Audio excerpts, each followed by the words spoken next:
everybody. Welcome to episode 64 of the Masterclass. I'm Cam, he's Dave, and hopefully you know that by now. Yes. I mean, if not, it's not that big of a deal, but No. that is how we start every single episode. What's up, man? It's kind of one of those life is life, and it's I've found I'm a little bit dry in my relationship with Jesus and my time of seeking him. Not really. It's just one of those times. It's just, I think we all have them, and I intend to get up in the morning to spend time with him, and next thing I know, it's 6:30, and Guess what I'm doing at 6:30, Dave. I have half an hour to do everything that needs to be done before I go to work. So, but man. yeah, so I mean, I'm doing well, but to be candid and honest, sometimes it's feels a little stagnant right now in my relationship with God, and it doesn't even feel like work. It's more just I'm kind of in one of those spend time with God. It's not you, it's me. Yeah, I need some space. So, but yeah, I have never, ever been good about spending time with God in the morning. Like, I feel like if there's any time that I shouldn't spend with him, in the morning, it's then, because I'm just an idiot in the morning. Yeah, like I'm not a morning person, and I realize that I need to, make it a priority to spend time with God and all that stuff. But I've read just blog posts and there's books about how spending time with God in the morning is the best way to do it. And I was like, I kind of want to say screw you to those people. Like, why does it have to be in the morning? Start your day off the Jesus way, I've never been good at it. I've never had a desire to want to do it in the morning. It is a struggle to get out of bed. Mm-hmm. All I want to do is sleep more. I would agree with that. Like, that's all I want to do. My alarm goes off, and I'm like, well, I could get up, or I could just sleep all day and then just be like, sorry, my alarm didn't work. And so I get what you're saying about the feeling like you're not in a good spot with your relationship with God, but it's just like part of me, whenever people say that they're not getting up and spending time with God first thing in the morning, I'm like, dude, the Bible doesn't say that's when you have to do it. Because, I mean, I don't know. I have a new appreciation for liturgy. Maybe not liturgy. What's it? Well, the daily offices. What is that called? Where it's you read a prayer instead of doing your own prayer and all that kind of stuff. Yeah, it's a liturgy. Is that liturgy? Mm-hmm. Okay. It's a form of it, yeah. I'm in a place right now where I'm like, oh, this is why they came up with this stuff. Because I don't feel like doing it. But I can't even remember what website I use, but I literally go to a website that has like the daily offices. Mm-hmm. And some of it is audio and some of it is reading. And I read some of it. And in the midst of it, I'm like, I know that I'm just doing this because I'm supposed to, sort of a thing.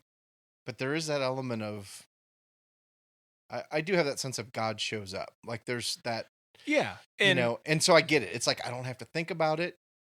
I can just read what's on the paper. And at some point, I usually find myself getting to a place of going, I want this. I agree with this. I can say I'm sincere in this. And I used to poo-poo that, to be candid. Well, and I think there's this, especially like in the world that me and you come from, mm-hmm.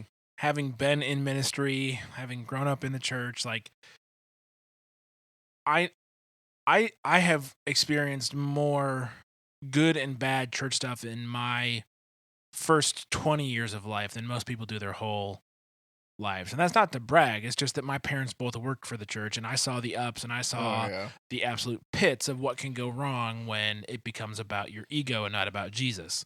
And so like I'm already a little bit jaded towards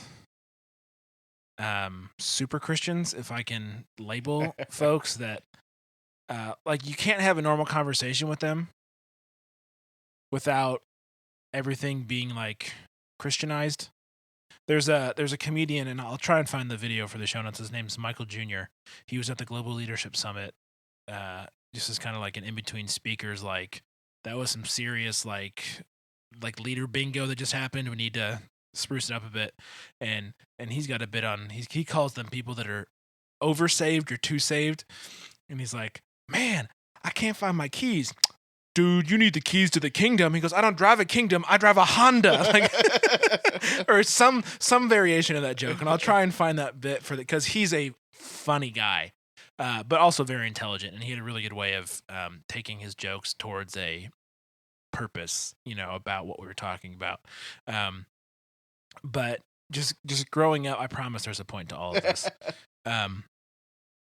Growing up around, what I grew up around and then going to a Christian college. Yeah.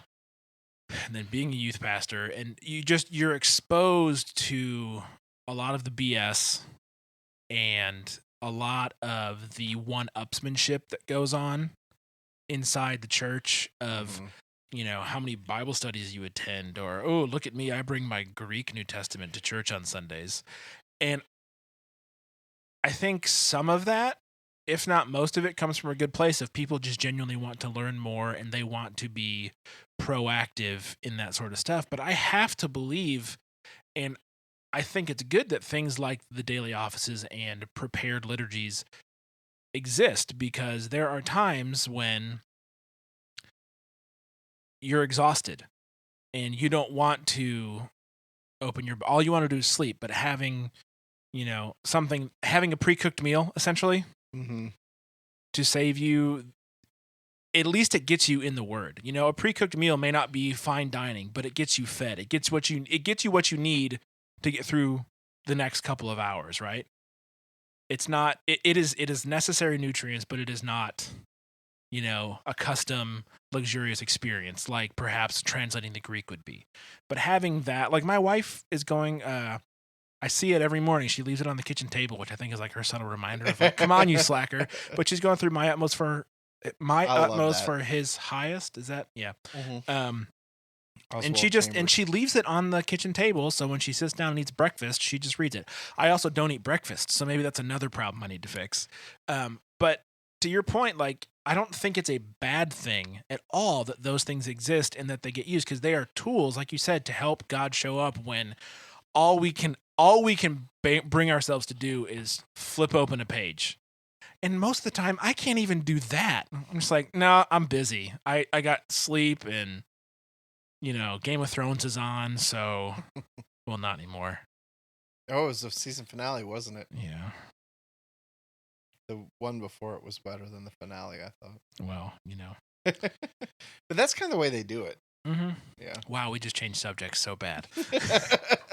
But my point to all of that was, like you said, you used to poo-poo that stuff, and I did too when I was immature. Like, yeah, look at me, I'm making 4 lessons a week to teach my young people all about the Word, and let me get my, and that's just like, is there good in that? Of course. Do we need people that are doing the work? Yes. Should we be encouraged by those people to spend time in the Word studying? Yes. Are there times where you need a pre-cooked meal? Yeah, definitely. And, yes. Why not enjoy and take benefit from another wise person's study? Yes. Sorry, that was way longer than I anticipated. Oh, it was good. One of the things that I'm currently navigating is for work, and I have to be very, very vague here for professional reasons.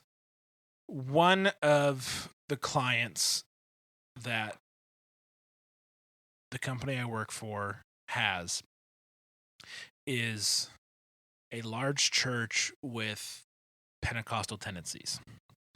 And doing the work that we do, we get an inside view into a lot of how this place is run. Sure.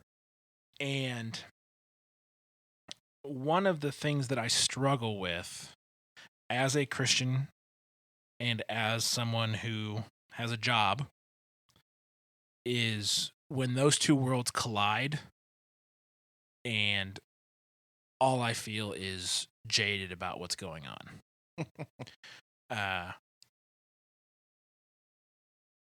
And I really wish I could give more details, but I respect the professional confidentiality we have, and I respect having a job, and I don't want to get fired for saying anything more than I should. But what I'm struggling with is the facade that we present, not even just this church, most Christians present to the world in all of the, the Bible talk we spew, and then you get to the inside and you realize the motivations for those things, or the inaccuracies in those things, or the just completely screwed up theology behind those things that lead towards those actions. It's something that I'm working through right now, and I'm already too jaded. Like, I'm 29 and I'm already more jaded than I should be. And I hope any of that because I realize like there's a bunch of details in my brain that I can't share that would make it makes sense. Because even with what you're saying, the verse that we're going to discuss today actually created some of that sort of in me as I was thinking about it. There's just, to me, there's a lot of, I guess I'll put it to this way for me. I feel like we make non-essentials essential when we forget about what really matters. We minor in the majors. We major in the minors. That's what I'm trying to say. We major in the minors. So anyway. All right, before we get into the verse or move on, your comedian guy reminded me of a really bad joke. Really, like, good bad joke or really, bad joke? Like no, not dirty bad joke, but just a kind of bad joke. Well, that's what I meant. I would have said dirty if... Okay. You know me, Dave. Come on. Okay. So, what kind of a car did the apostles drive? What kind of car did the... Okay, hold on. I'm going to give it a good 10 seconds before. What kind of car did the apostles drive? I'm mad that I don't even have a comeback. That makes me upset. Really? My wit has totally let me down. Your wit has let you down.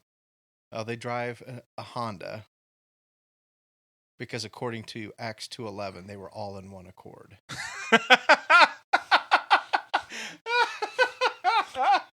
See, that's a good bad joke. I thought so. That's a good bad joke.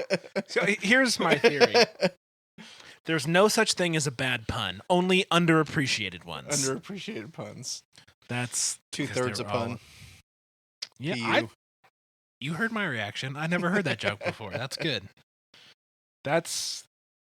I wish most church signs were that good, because most of them aren't.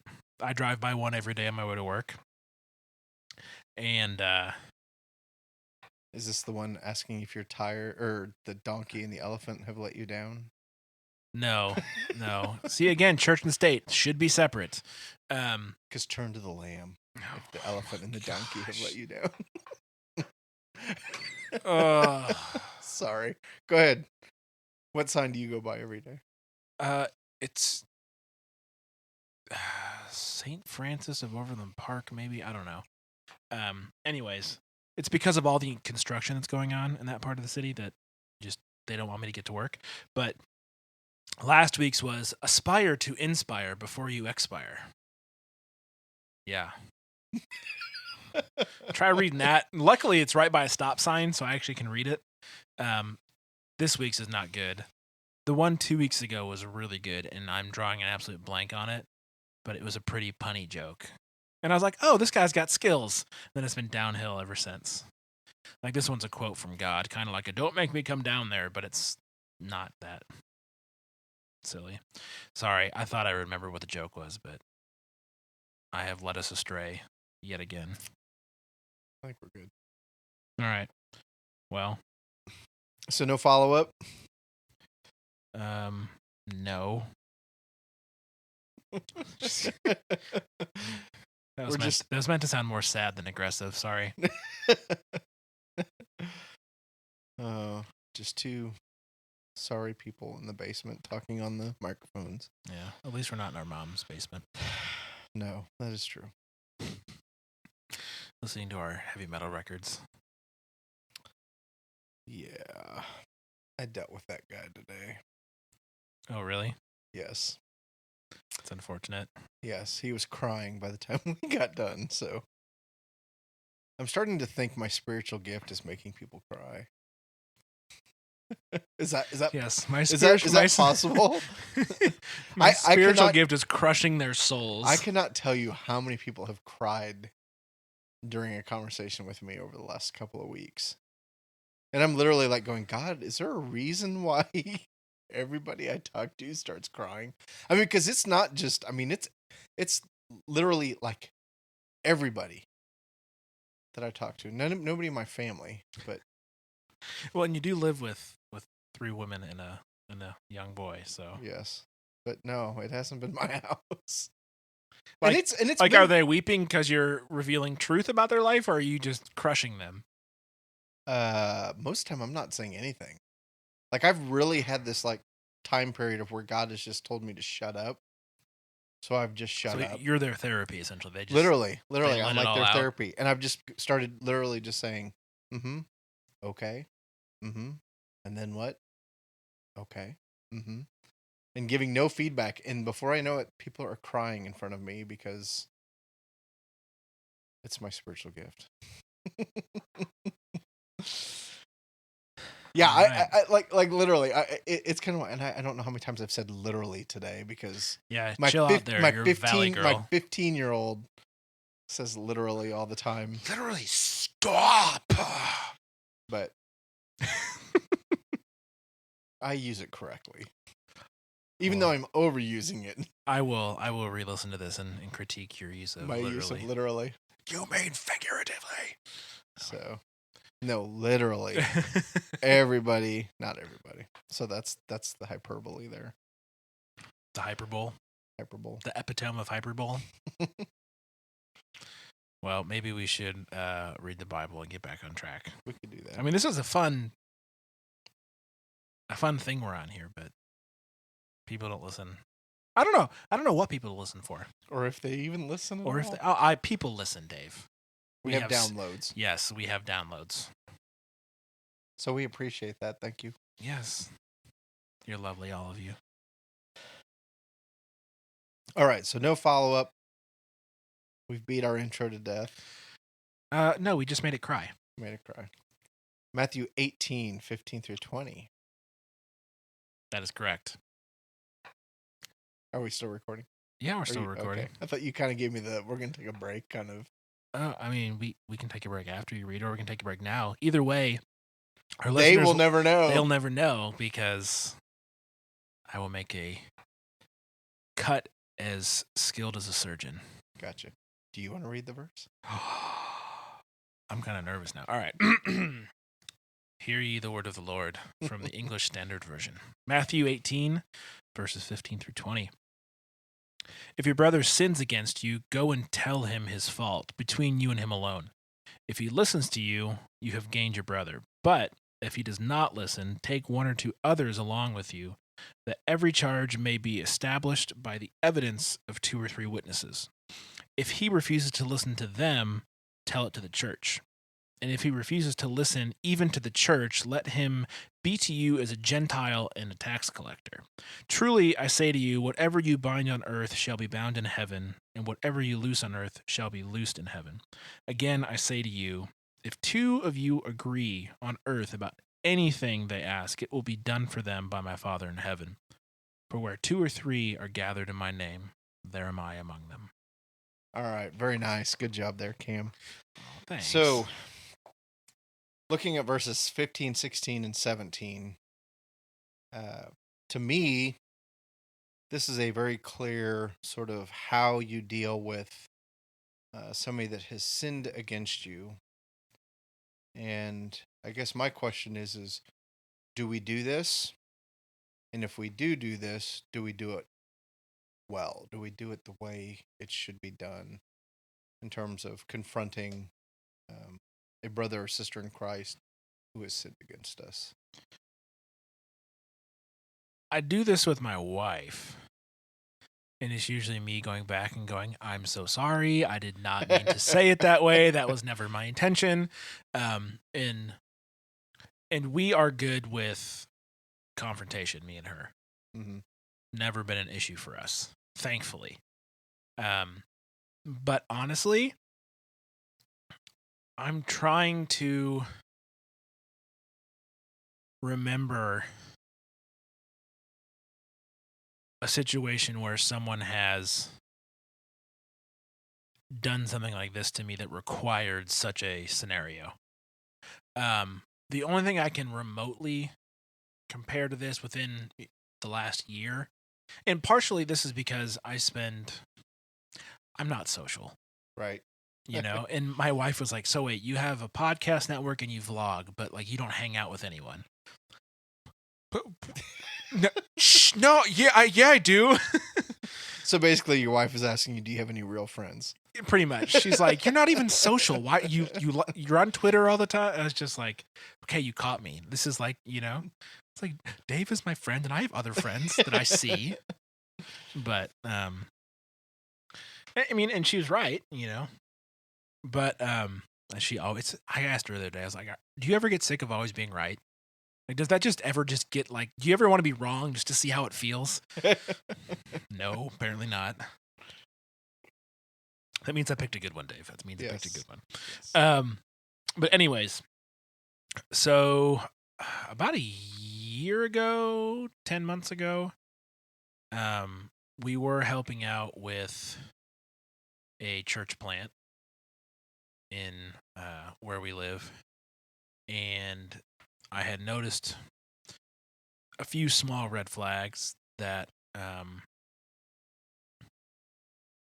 had just caught my eye, and I, wanted to give the benefit of the doubt and some time just to see. And when it became apparent to me that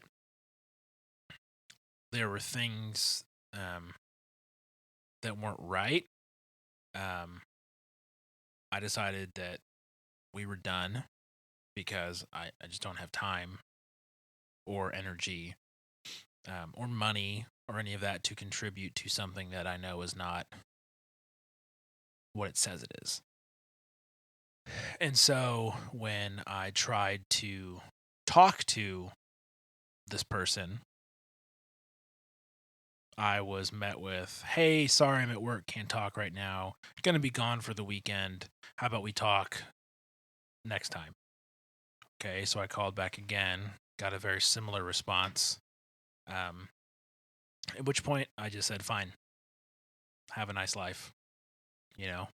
Try not to have hard feelings. I feel like I've moved on from it. But even in my attempts to explain, to go to this person one-on-one, not a bad person, I think genuinely believed and probably still does that they're doing the right thing and they're going about it the right way. I've got no ill will towards him. But in my attempts to have that one-on-one conversation, just stonewalled. I mean, even to the point where they said, yeah, I'll let's talk in a few days. And I have never heard from them ever again in any way, shape, or form. Yeah, because if you've put it out there, hey, we need to talk. Twice. And they don't have they can't meet the time. I didn't even want to meet. Whatever. I just wanted a 5-minute phone conversation. Okay, so phone conversation. To me, I guess I'm with you in that you've put it out there. You let them know this is where I'm at. You've twice told me you can't do this.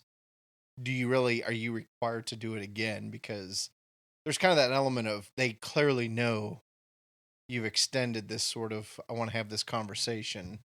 You haven't been able to do it. Yeah, no, I did not go back with 2 or 3 other people, and I didn't take it to the church. But I was just so, frankly, I was pissed off. And I'm sure I talked to you about this when it was happening in private, much more in detail. but it just really, when you get rebuffed like that, when you're trying to do the right thing, it just sucks because you're like, what the crap, dude? Like, seriously? Now, granted, I did not go back because it wasn't like anything egregious was going on. Right. There's nothing illegal. There was nothing immoral. It was just signs that I saw that were leading to bigger problems down the road about how things were going, that I was not in a position where I wanted to commit myself to something I knew was flawed for very basic reasons. And when, so it wasn't like there was no money laundering. Like, everything was above board except for just a few of, we say this, but we do this type of stuff. And I don't have time for that. And but to sum all that up, like, that's the closest I've come to a situation like this in a while. Yeah. I don't know. I tend to vet people pretty heavily before I let them get to a point where this could happen. And I don't know if that's a good thing or a bad thing. Yes. Yeah, and I guess there's just, there's,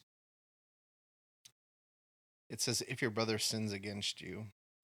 And I guess when I really think about all the things I complain about or grumble about or whatever, I'm in the same category as you of, thinking when it comes down to it, those are probably few and far between. And I don't know exactly why that is.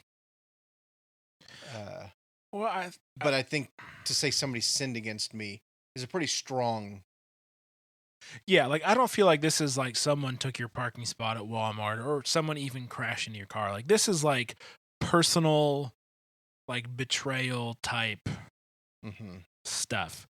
Like, I make my wife mad every once in a while. She makes me mad, right? That's not sinning against me. Like, that's just living together and having personalities that occasionally disagree on things, right? Right. Doesn't mean we don't love each other. Doesn't mean that we're still not. It just means that we just had a rough day, right? But I don't feel like she's sinning against me if she makes me mad. That's just part of the way it goes. Like, back to our conversation earlier about sometimes you go through dry patches where you're just like, it is what it is. I still love you. I'm still committed to you. But right now, like, why don't you go watch TV in the other room? Yeah. But yeah, so I think to your point, someone sinning against you, like, that has to be that's much deeper and much more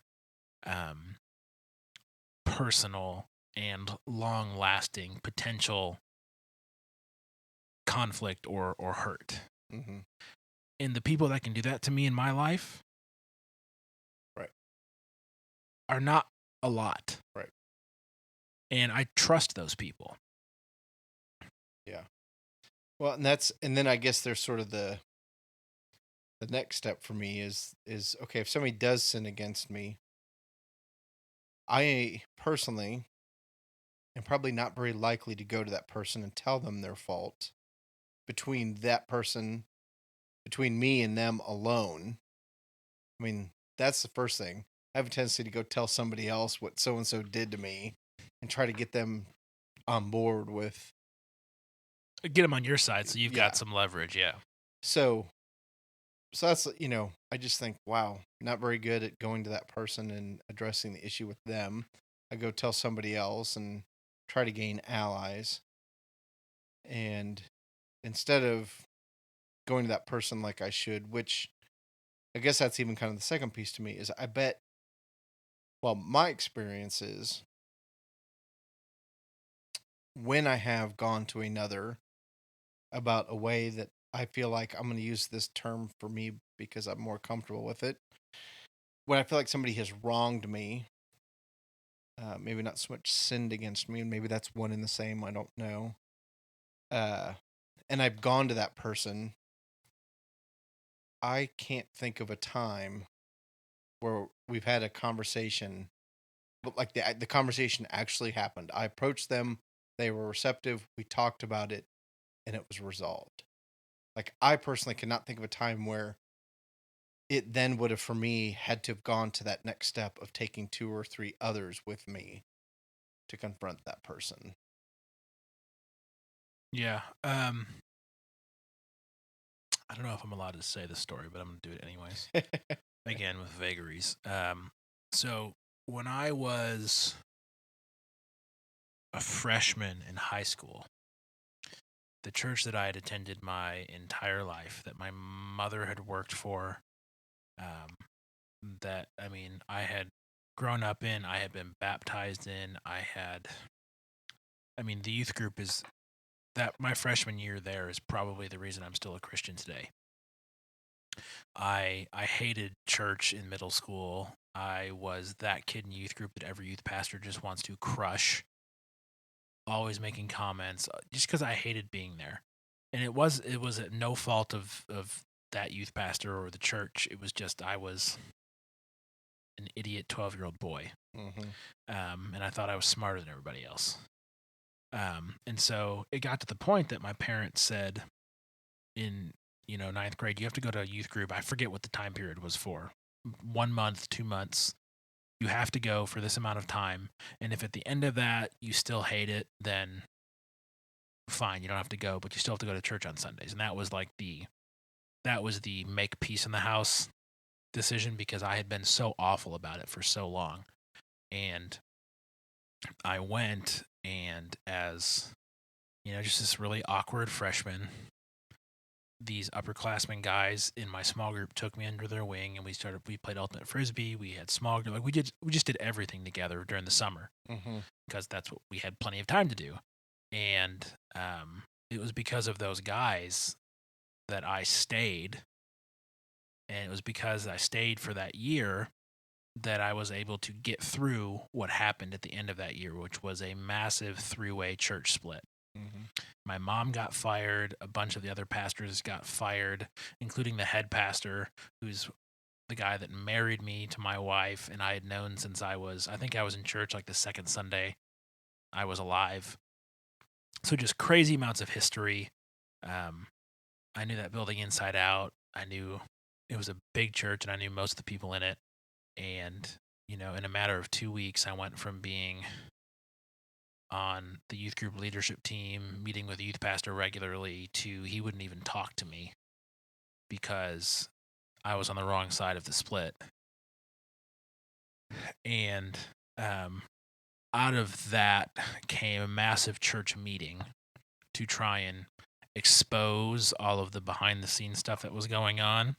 And I remember we made it a point as a youth group to show up to this adults only meeting saying, we're part of this church too. We're sitting in on this. And of course they serve communion at it to try and make it peaceful. But I remember sitting of course, because teenagers, we sat in the back naturally. And I remember a couple standing up that I knew their kids, saying that they approached the senior pastor, who was one of the people, he was the main focus of this inquest. And they said that they approached him using a Matthew 18 model, and he wanted nothing to do with it, and he yelled at us and all this other stuff. And so I've always been a bit reticent of this model, because it always brings me back to all of that garbage. My mom getting fired, the phone calls, the meetings, the not knowing where we're going to go to church, I can only talk to one other human being on the entire planet about this, the senior pastor's daughter, who is my same age. So this passage brings back all of those memories, and the Matthew 18 model to me is like those people standing up in the sanctuary saying, we approached the pastor about this, and we did this, and he, and so I'm like, even reading this, I'm just like, it brings back so much anger and bitterness, because it was all a bunch of BS. And the good news out of all of that is that from that one church that split 3 ways in a super, super, super nasty split. By the way, all the elders that did all the firing all resigned and left the church afterwards. They're like, have That's fun cleaning this up. Yeah. I shouldn't say all, most of them. But out of that church has recovered and grown and is doing great work in that same community. And then 2 other churches were planted out of that that are doing, well, I only know about one of them. I don't know if the third one is still around, but out of that, God was still able to take one church and multiply it against its own will in the city and bring, the gospel and the good news to different parts of the city. That original church never would have met because of what was going on. So I don't know. It's just, when I read this passage, I think of something of that gravity and not necessarily of, my best friend doing something mean to me. And I don't mean to trivialize it like that, because I know there are a lot of people where that reality of their best friend betraying them in some sort of way is so present right now and is so emotionally painful that it's on the same level as what I went through when I was, 14. And so I'm trying to remember that as we discuss this, that it doesn't have to be this massive scale that includes 1,500 people for this to be a struggle. This only requires you and one other person, which can have more of a effect on your life than what I went through. Because if it's one-on-one, you can do some serious damage if you're not careful, which is frightening to think about. Oh, yeah. That one-on-one, which is one of the reasons I'm not social. Yeah, and I think that's really central to what we're talking about here is verses 15, 16, 17, and even 18. Is we're talking about church discipline here.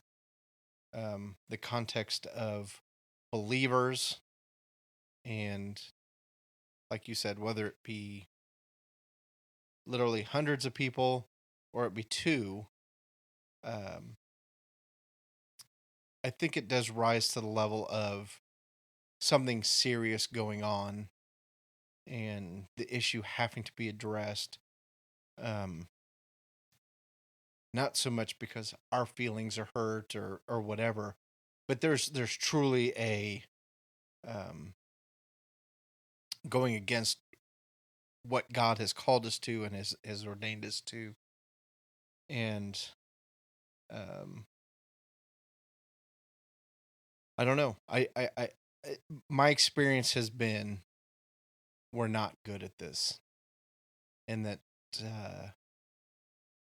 not going to say that we're never good at it, but generally speaking, I think you see splits. You see people go their separate ways instead of really doing the hard work and doing what needs to be done. Well, and you brought up a term that didn't even cross my mind, but as soon as you said it, I was just like, oh my gosh, church discipline. Like, does that even still exist? Or people just kind of like, oh, you don't like that? Fine, I'm going to go to the church across the street. And the whole idea of church shopping and I don't want to go down a giant. I feel like we should talk about this on a different episode because I'm feeling the juices flowing. Well, and that's, I guess I'm kind of the same way too, of just, yeah. And yeah, so the idea of church discipline to me, like, is it biblical? Yes. Yep. Yeah. Most definitely. Does it happen? I assume it does somewhere. But I'm trying to choose my words very carefully here. So I have not experienced it. And that's even as being on a church staff. Uh-huh. Like I can't think of when it was done and it was done appropriately. Well, no one wants to offend or and that simplifies it. I understand that, but sitting in on elders meetings for multiple years, having parents that were elders and had elders meetings at our house, seeing the inner workings of the church as a kid and as an adult and as a pastor, it just the tiptoeing around sensitive issues is frustrating. Mm-hmm. And I understand the complexity of people. At least I think I understand it. But it's people are broken. And even people that are pastors and elders are broken. And dealing with brokenness is incredibly hard, because no matter who you are, you bring your bias and your junk to the table. And a lot of times that bias and junk wants to do whatever it can to protect yourself, when in reality you need to go for it. So yeah, I think we need to have a specific church episodes, because I think me and you have lots to discuss about why church, how church, and Yeah, all the inner workings. Because the other piece for me is and this is kind of one of the things that personally I've just been sort of studying, and I even asked my daughter about it earlier tonight, is when does the church, what is our role in terms of judging others when it comes to being Christians? You can't judge me. That's not allowed. Exactly. But you can. I know. And here's the thing. I think there's well, and we can get in this more down another place. I think Christians are too busy judging people they have no business judging, because they're outside the church, and that's easy and we can do it, and it's maybe even a little bit fun. But then when it comes to ourselves internally, we don't do it very well. And it's not about, well, I'll say this one statement. It's not about simply pointing fingers. It's not about making myself feel better because I can judge another person.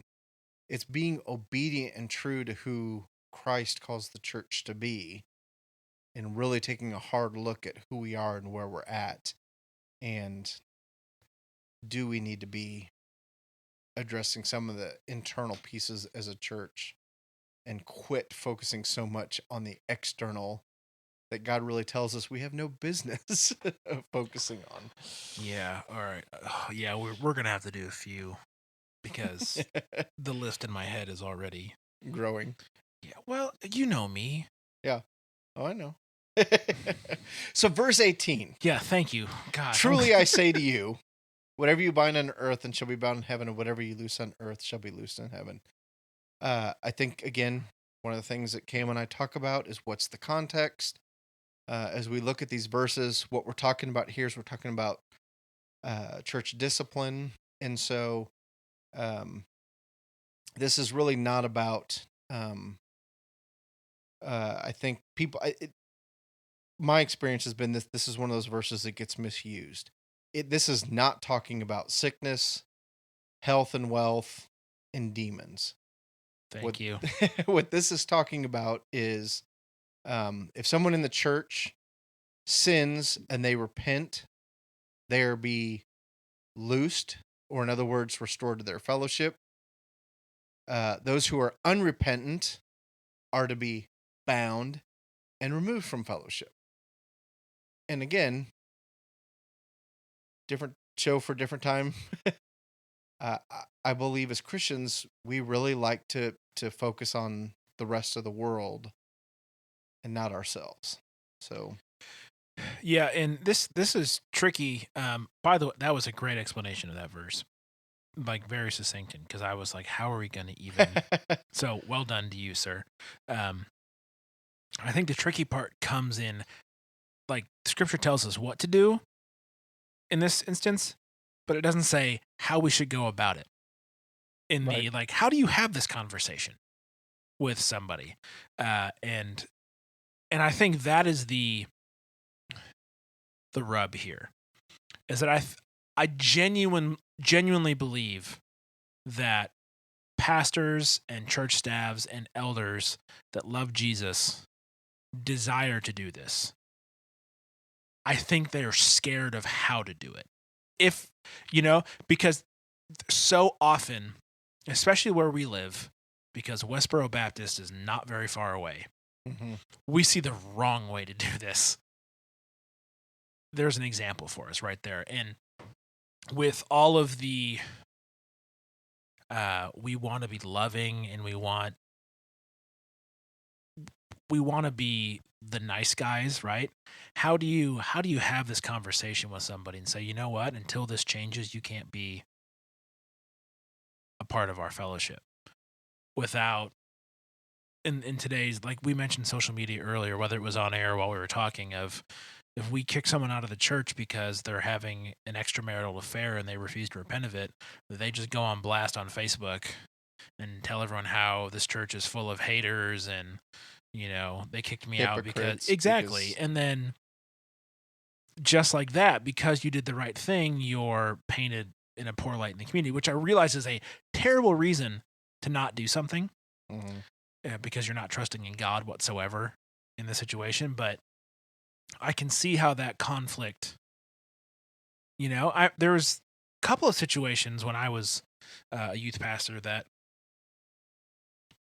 I knew that people were trying to manipulate me. Oh, yeah. And, yeah.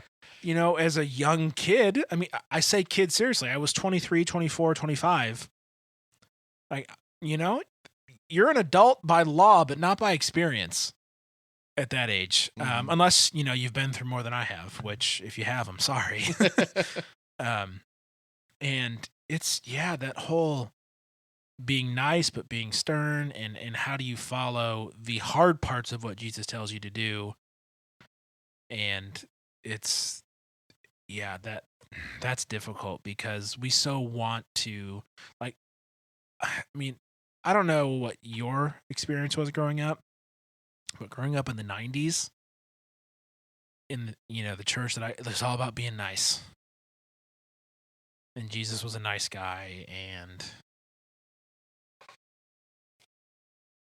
you read this stuff and you're like, dude, what Bible are you reading? Like, he calls people to the carpet, to their face, in front of everybody in the village with no problem.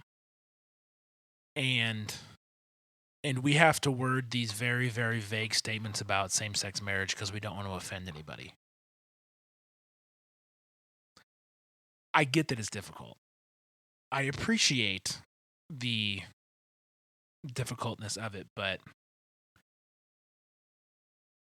I mean, this is straightforward. If someone sins against you, go to them. Mm-hmm. If they don't listen, go back with more people. If they don't listen, take it in front of the church. If they don't listen, see you later. Yeah. Is there grace involved in that? Yes. But there is a certain urgency is not the right word that I'm looking for here.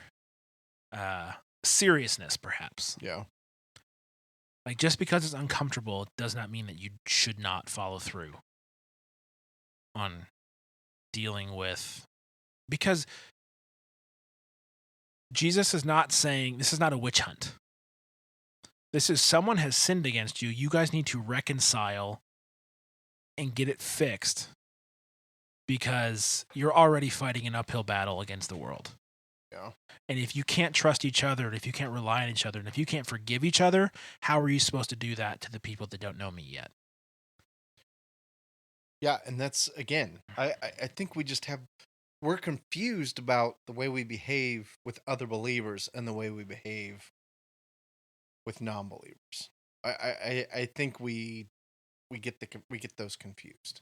I get those confused. The people that I've done church with get those confused. And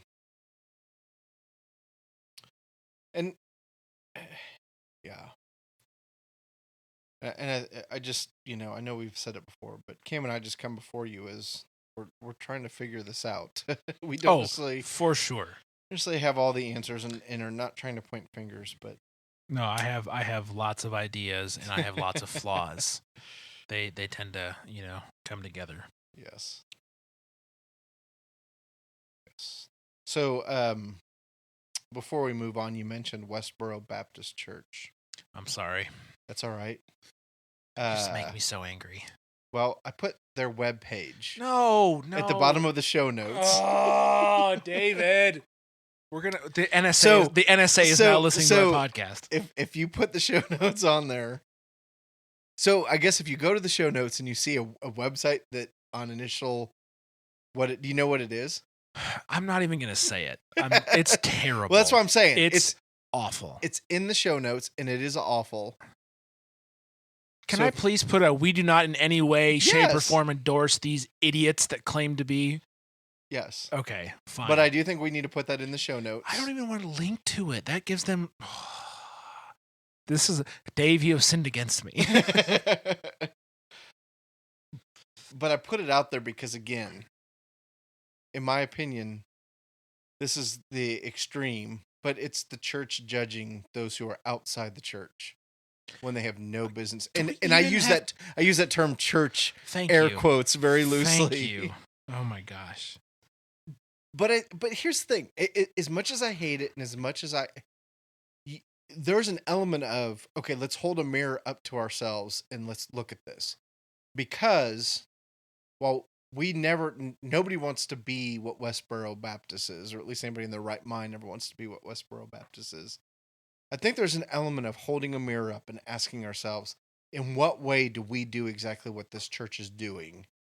But we're a little bit more, I'm not going to, I don't know, sneaky. We're a little bit more polished in how we present this versus the way they do it. That's incredibly offensive on so many levels for so many reasons.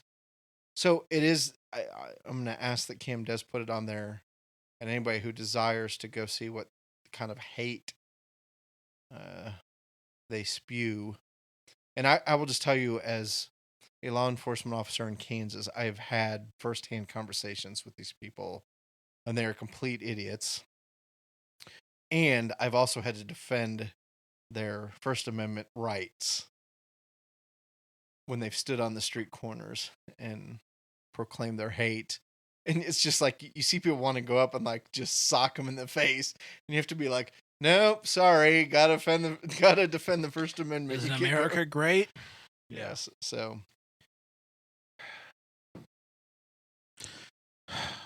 all right. Should we talk about the last verse? We have 19 and 20, right? Yes, the last two. I apologize. So, sure. Again, I say to you, if two of you agree on earth about anything they ask, it will be done for them by my Father in heaven. For where two or three are gathered in my name, there am I among them. I have no idea what verse 19 means. It doesn't seem like English to me. And why is that? Okay, so I say to you, if two of you agree on earth about anything they ask, that's not English. Who's they? Mm-hmm. They just comes out of nowhere. Is they the two people? If so, the ESV has failed me for the first time.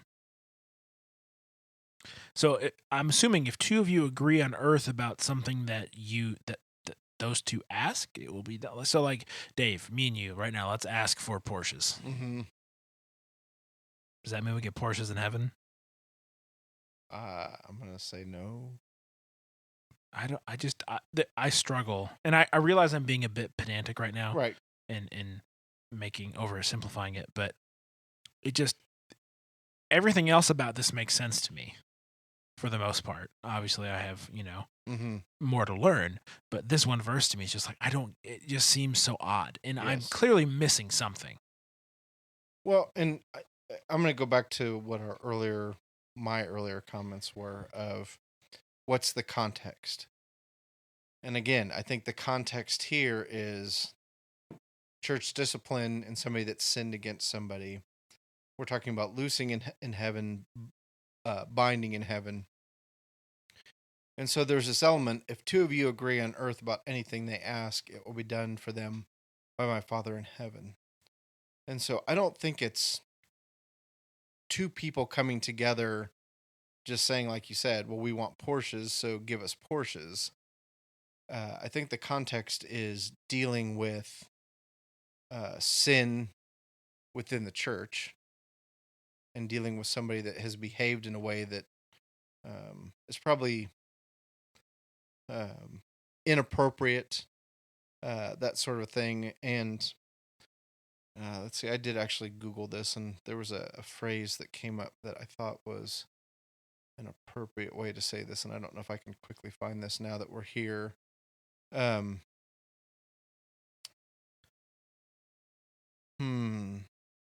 I don't see it right offhand. But the law of agreement is not so much that God is obligated to answer a request because there are two of us there. But I think it's this element of we're dealing with a complex situation of somebody in the church that has sinned, that is doing something that they're not supposed to do. And there's at least two of us going, all right, this needs to be addressed. We agree that this is not appropriate behavior. This is not appropriate for a person to behave this way. We've gone to them. We've approached them about it, and they're still choosing not to change. And so now we are coming before the Lord sort of on their behalf to say, God, show us. We are asking for your truth to be revealed to us. And I think that's what he's talking about here of if you've really reached this place in terms of church discipline, somebody's behavior that is sinful, and you are sincerely looking for an answer, I'm going to show up there for you. And I think on that final verse, it even says, if two or three, what does it say? For where two or three are gathered in my name, there I am among them.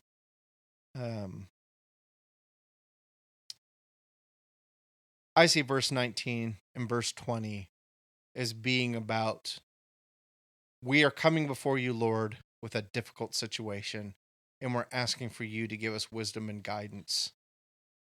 And God's going to show up when we sincerely ask him for, how do we handle this difficult situation? Give us clarity, and he will give clarity. It's not about asking for Porsches. It's not asking about somebody in the American League Central winning the World Series, or, The Minnesota Twins. It's not going to happen. Yeah, I mean, I agree. It is not about making me feel cushy or comfortable or giving me the nice things that I want because I want to be, pampered. It is about God and what is right and what is true. And God is, luckily for us, good enough to know what's best for us. So me and you can sit here and pray for Porsches all day long. Although I think between the two of us, we wouldn't waste our money on Porsches. We'd go for something a little bit better. But God is smart enough and wise enough to know what we're gathering for and if it honors him or not. And I can put a Jesus fish on my car and John 3:16 license plate on it, but if it's about me going fast, then that's not the point, right? Yes. Melissa and I used to live in Brookside, Missouri, and our next door neighbor was a food critic for a local newspaper, and he had a fish on his Dodge Neon. And I remember Melissa and I going, "Oh, you have a fish on your car, and you must be a Christian." And he revealed to us that he put it on there for good luck because he had totaled two of his previous cars and figured that the ichthus fish would bring him good luck. And so, yes, Melissa and I, as a young married couple, excited to find a Christian neighbor, just sort of were For good luck. Oh my gosh. Yes. That's magical. Yes. And we loved our neighbor. He was a good guy. But I'm not so sure that his ichthus fish represented his love for Jesus. Yeah. Oh well. Yeah. All right. Well, I think that brings us to the end. Yeah. I think we're about an hour. We'll find out. I have no idea. I'm terrible at guessing how long these go. But it's been a pleasure, man. I really enjoyed this. It was a good night. Indeed. Yep. All right. Well, we will talk to you guys next time. Yes. Bye. Bye.